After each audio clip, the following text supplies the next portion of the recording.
I think a lot of the songs are kind of uplifting. You started in like a darker, harder spot in your life and you come out of it a better person. So if you're in a hard place right now, just remember the grass is greener on the other side. Ladies and gentlemen, welcome back to Who Made It? Today we're here with the drummer of Redhed, the singer of Redhed, the guitarist from Redhed, the bassist of Redhed, the main guitarist from Redhed. So today we're going to be talking about your album Limerence. The album, it's a little bit personal. A lot of the lyrics come from the stuff that happened throughout 2 years that it took us to write it. It kind of details a story. So we would say this is quite a themed album, kind of like a coming of age story. The feelings and emotions of growing up. Breakup, falling in love. I think everyone has their own human connection, so it's very applicable to a lot of different people. What was the album that inspired this? Cap'n Jazz, their only album, Schmap and okay. Schmaz. It's the first album to be referred to as Midwest emo. That album is pure chaos. It's a lot of like unbridled teen angst. To me, that album is a kind of, we don't really know what to do, but we have something here that we think is special. Let's just run with it and see what happens. And out comes Cap'n Jazz. I grew up loving Avenged Sevenfold. The scales and methods I still use to this day. When we started the band, I really liked Pearl Jam, and I still love Pearl Jam. Wichita Rico by Boy Pablo. It's about growing out of the shell of your former self, at least in my opinion. I don't know. Wichita Rico fans, don't kill me. When you talk to enough people in the community, I'm sure you're aware, you realize that every song has a story behind it. That has no difference with our album. So this is all based off of like personal experiences, whether that be mine, Arrigo's, Jack's, Jay's, Ant's, all of us. And it kind of just comes into this mixing pot where we have similar feelings and we kind of put it into one to tell a story. What was a challenge you had while making this album? Working together as a group, we all want what we want. One of us wants something a little bit different than the other person, but at the end of the day, biggest thing I think was remembering that we're all in this together. We're in a band. We're doing this for each other, with each other. Sometimes creativity can get the best of you. Learn to remember you're in a band together for a reason. Something brought that group of people together. I did most of the lyric writing. So it's about kind of channeling everything that so-and-so is feeling and kind of putting it into something that people can understand and people can relate to.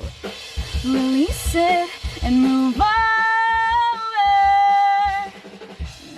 Like, I actually remember a long time ago, we were at Dairy Queen, and I'm there just in the background. You guys were like, I don't know the lyric to this song. What about like a highway? I don't know if you guys remember you know what I'm talking this. about? I remember this exact moment. And y'all were crashing out about like one lyric, right? Yes! It's hard work to be able to come up with lyrics that is. everybody can jive with and be like, yeah, that's the lyric we want. 100%. You're taking 5 different brains, no matter how similar you think you might be, 5 different brains, 5 different processing units coming together for one project, which could either lead to disaster or something really cool that you couldn't have cooked by yourself. Something beautiful sometimes, here and there. Yeah, here and there. Here and there. Can get ugly. Every 5 minutes, you just needed a smoke break. Between takes. What was a highlight you had while making this album? Like a really fun moment, funny moment, anything you can share behind the scenes? 2 months ago, Jalen sent us a video from when we first demoed 7-Eleven. It's not even the same song.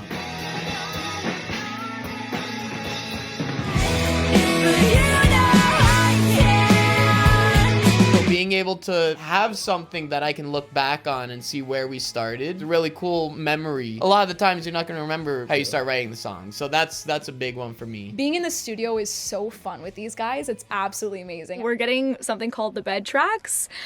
If I'm gonna be honest, Why is she explaining how recording works? do you hear him? He's like, why are you explaining how recording works? Like, she doesn't know what she... Seeing the parts that I came up with, and then now we'll go and we'll play them in front of people, and people will be like excited to see it as a crowd, and they'll like know the part, which is just really crazy. Or even just people like knowing the lyrics, seeing our lyrics like the people are singing to us is bonkers. Let's say somebody listens to this album and they really enjoyed it and they want to make an album like Limerence. What would you tell that young creator? Just go for it. Honestly, don't even think about it, because a lot of the stuff on this album we didn't plan. It was a lot of mistakes and happy accidents that became a part of the album, or just things we weren't even thinking of putting on the album made it to the album. I think a lot of DIY projects honestly sound better than a lot of professional stuff, like your Harry Styles and Taylor Swift's. Everything's polished to completion. They have dozens of people working on this stuff. But then on the other side of things, a smaller artist from late 2000s, Midwest Pen Pals, styles, and their production sounds horrible. It sounds like I put my phone in the middle of the room and said play something. But there's a lot of character to that, because to me it feels like I don't care. It's just about the music, and there's something special about that. Don't let anything hold you back. I had a lot of my own thoughts holding me back. I didn't join a band because I couldn't find a lot of people that were